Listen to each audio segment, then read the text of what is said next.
So ఒక student communication skills ని ఎలా డెవలప్ చేసుకోవాలి? నీ మొబైల్ తప్ప నువ్వు ఇంకోటి వాడడం లేదు. నువ్వు ఎప్పుడైతే న్యూస్ పేపర్ చదువుతావో.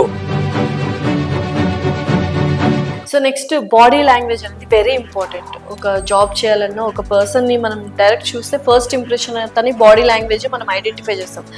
ఎప్పుడైనా సరే మీ బాడీ లాంగ్వేజ్, ఈ హ్యాండ్స్ మూవ్మెంట్ ఎప్పుడు కూడా ఈ షోల్డర్ కిందకి ఎలా ఉండాలి. కానీ బాడీ లాంగ్వేజ్ అనేది కమ్యూనికేషన్ లో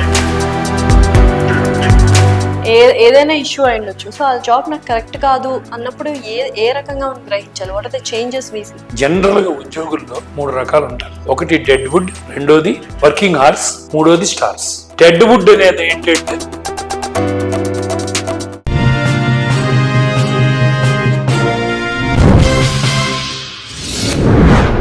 సో యూజువల్గా చాలా మంది కంపెనీస్లో జాయిన్ అయిపోతారు. బట్ ఏంటంటే కమ్యూనికేషన్ స్కిల్స్ చాలా వీక్గా ఉంటాయి. ఇప్పుడు ఏదైనా ఉద్యోగం కావాలి అన్నా, ఉద్యోగంలో చక్కగా రాణించాలన్నా కమ్యూనికేషన్ స్కిల్స్ అనేది వెరీ ఇంపార్టెంట్.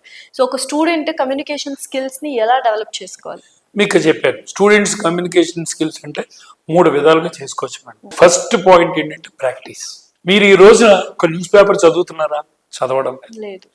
ఎక్కడ నీ మొబైల్ తప్ప నువ్వు ఇంకోటి వాడడం లేదు.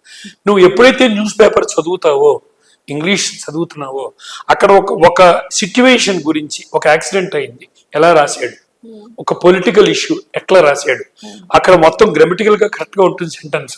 దాన్ని మీరు అర్థం చేసుకున్నప్పుడు దీన్ని ఇలా చెప్పాలి. అది నెంబర్ 1. అంటే నువ్వు బ్యాక్ డ్రాప్ లో కొంచెం చదవాల్సిన విషయాలు కొన్ని ఉంటాయి. సెకండ్ పాయింట్ ఏంటంటే practice. You have to speak to the people. నేను మాట్లాడుతూ ఉంటేనే 4 పదాలు నాకు తప్పు మాట్లాడైనా, ఒప్పు మాట్లాడాలి.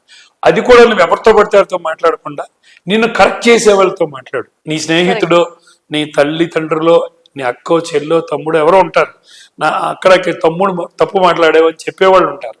వాళ్ళ దగ్గర నువ్వు ఎటువంటి తప్పు మాట్లాడేవాడు అంటే నువ్వేదో నిరుత్సాహపడకుండా దాన్ని కరెక్ట్ చేసుకోవడం ప్రాక్టీస్ చేయి. Number 2, practice చేయి. Number 3, mirror image. This is the best technique.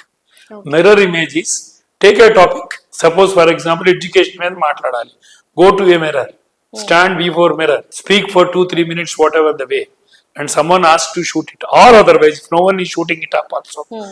మీరు అద్దంలో చూస్తున్నారు, మీరు ఎలా మాట్లాడుతున్నారు, మీ బాడీ లాంగ్వేజ్ ఎట్లా ఉంది, మీరు ఏ విధంగా మాట్లాడుతున్నారు, నవ్వుతూ మాట్లాడుతున్నారా, కొంచెం సీరియస్ గా మాట్లాడుతున్నారు, ఇవన్నీ మీకు మీరే చూస్తున్నారు కాబట్టి మీరు కరెక్ట్ చేసుకునే అవకాశం ఉంది.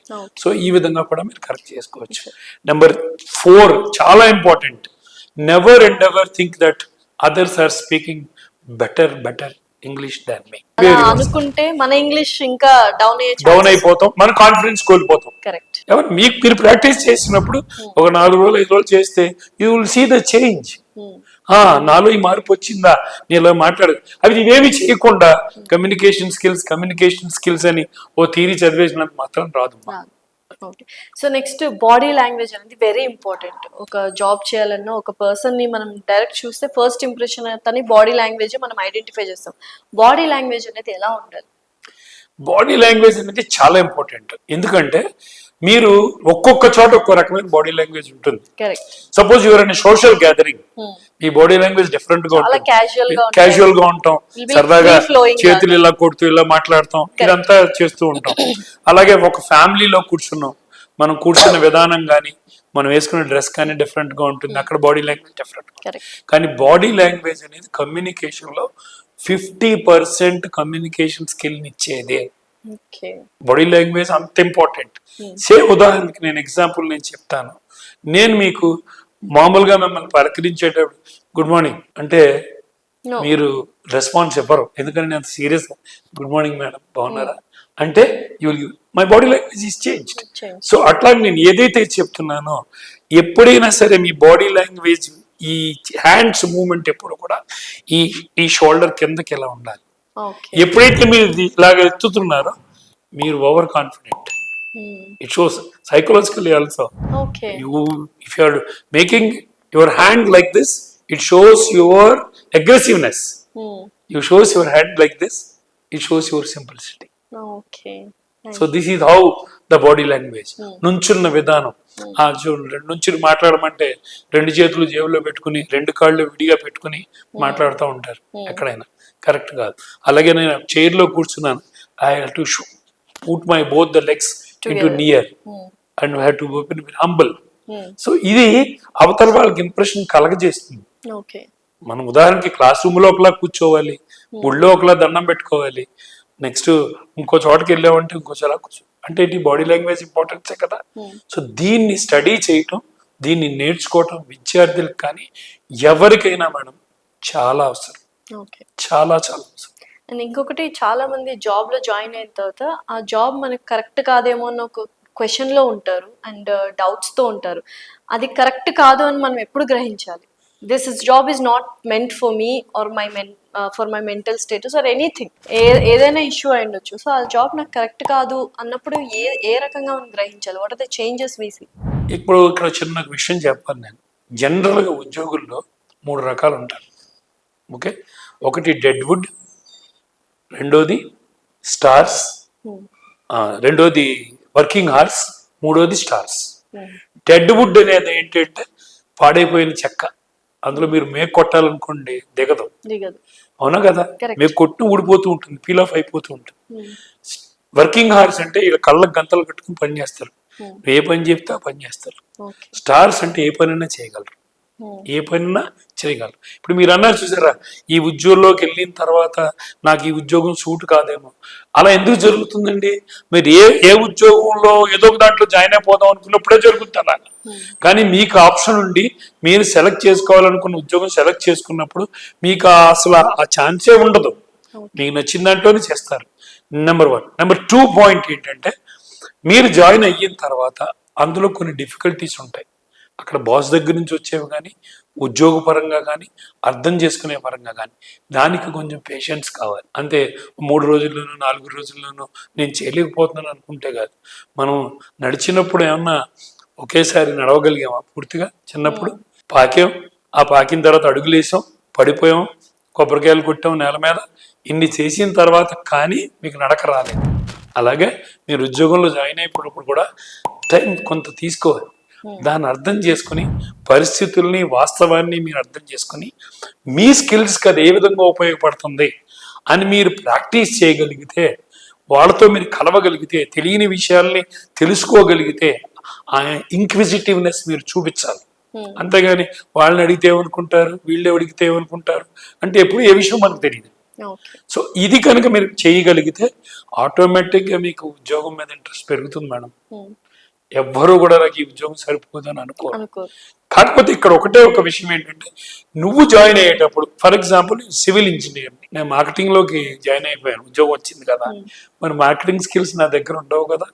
ఉండనప్పుడు నేను అది చేయలేనప్పుడు నాకు ఒక నిరుత్సాహం వస్తుంది, నేను చేయలేకపోతున్నాను, వెంటనే నేను మారిపోవాలనుకుంటున్నాను. నేర్చుకోవాలి, లేకపోతే చెయ్యాలి. నువ్వు నేర్చుకునే ఉద్దేశం ఉండదు నీకు, ఎందుకని నువ్వు ఎప్పుడైతే చేయలేకపోయావు నీ నిరుత్సాహం వచ్చేస్తుంది. Yes, you will be discouraged. ఎప్పుడైతే నువ్వు డిస్కరేజ్ అవుతావో బయటకు వచ్చేయాలనుకుంటావు. అలా కాదు, నువ్వు సివిల్ ఇంజనీరింగ్ చేసినా నువ్వు అందులో నేను నేర్చుకోవాలి, ఇందులో ఎదగాలని నేను అనుకుంటున్నాను, అందుకనే have a goal before you take your career.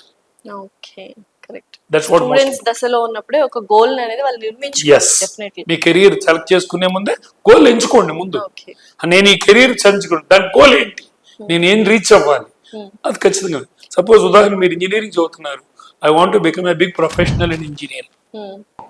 పెద్ద పెద్ద బ్రిడ్జీలు కట్టినప్పుడు శ్రీధరన్ గారు ఉంటారు ఢిల్లీలో, ఆయన చాలా ఫేమస్ సివిల్ ఇంజనీర్, ఆర్కిటెక్ట్ అనమాట. ఆయన ఒకప్పుడు బేసిక్ గా గ్రాడ్యుయేషన్ లో వేరే సబ్జెక్ట్ ఆయన, కానీ అందులో నిష్ణాతులై అది నేర్చుకుని ప్రొఫెషనల్ గా ఎదిగారు ఆయన. అలాగే డాక్టర్ అబ్దుల్ కలాం గారు తీసుకోండి, స్పేస్ లోనే చదవాలి, అదే నేర్చుకున్నారు, అదే ఆ గోల్ సెట్ చేసుకున్నారు, ఆ గోల్లోనే ఎదిగారు. ఇది మనం చేయాల్సి. సో నెక్స్ట్ ఏంటంటే, ఇప్పుడు చాలా మంది స్టూడెంట్స్ ఏ గ్రేడ్స్ వస్తాయి, హై గ్రేడ్స్ వచ్చిన స్టూడెంట్స్ కి మాత్రమే ఎక్కువ ఉద్యోగ అవకాశాలు ఉంటాయి, యావరేజ్ గా చదివిన వాళ్ళకి, పూర్ స్టూడెంట్స్ కి ఉద్యోగ అవకాశాలు తక్కువ అని ఫీల్ అవుతుంటారు చాలా మంది స్టూడెంట్స్. ఒక క్లాస్ లో 40 మంది ఉంటే అందులో 5 మందే టాపర్స్ ఉంటారు, మిగతా వాళ్ళందరూ యావరేజ్ స్టూడెంట్స్ ఉంటారు, బిలో యావరేజ్ ఉంటారు. అటువంటి వాళ్ళకి ఉద్యోగ అవకాశాలు తక్కువ అని వాళ్ళు అనుకున్న వాళ్ళకి మీరు ఇచ్చే సమాధానం? ఇది 100% తప్పండి. మార్కులు ఎక్కువ వచ్చినంత మాత్రాన, లేకపోతే నువ్వు ఫేమస్ ఇన్స్టిట్యూషన్ లో చదివేసినంత మాత్రాన మీ అవకాశాలు 20 to 30% మాత్రమే పెరుగుతాయి. కానీ అందరికీ అవకాశాలు 70 to 80% ఒకే విధంగా ఉన్నాయి. ఎందుకనంటే మీకు 9.5 గ్రేడ్ యావరేజ్. నేను చెప్తున్నా, నా కెరియర్ లో నేను ఐఐటి క్యాండిడేట్స్ ఇంటర్వ్యూ చేసినప్పుడు కూడా రిజెక్ట్ చేసిన సందర్భాలు ఉన్నాయి. ఎందుకని? వాళ్ళు ఇంటర్వ్యూలో సరిగ్గా ఫేర్ చేయలేదు. వాళ్ళ మార్కులు 9.8 గ్రేడ్ పాయింట్ యావరేజ్, 98%, కానీ వేరే 60% తెచ్చుకున్న అబ్బాయి బ్రహ్మాండంగా ఫేర్ చేశాడు questions. So we have selected that boy. So ఇది చదువు మార్కులతోనే మార్కులు అనేది ఒకే ఒక్క చోట ఉపయోగపడుతుంది. అప్లికేషన్స్ స్క్రూటినైజ్ చేసేటప్పుడు ఒక కట్ ఆఫ్ పెట్టుకుంటాం, అంటే 60 years 70, అక్కడ మాత్రమే ఉపయోగపడుతుంది. ఆ కట్ ఆఫ్ లేని చోట కాగా మీరు మీ టాలెంట్ నిరూపించుకోవడం తప్ప మార్కులు ఎక్కువ వచ్చింది తక్కువ వచ్చింది అని ఉండదు. మీరు అక్కడ కెపబిలిటీ, మీ కెపాసిటీ, మీ డిటర్మినేషన్, మీ డెడికేషన్, మీ కాన్ఫిడెన్స్ మీరు చూపించాలి. అది చూపించినట్టయితే you will run over through the other people, మిగతా వాళ్ళని దాటుకుని వెళ్ళిపోతారు.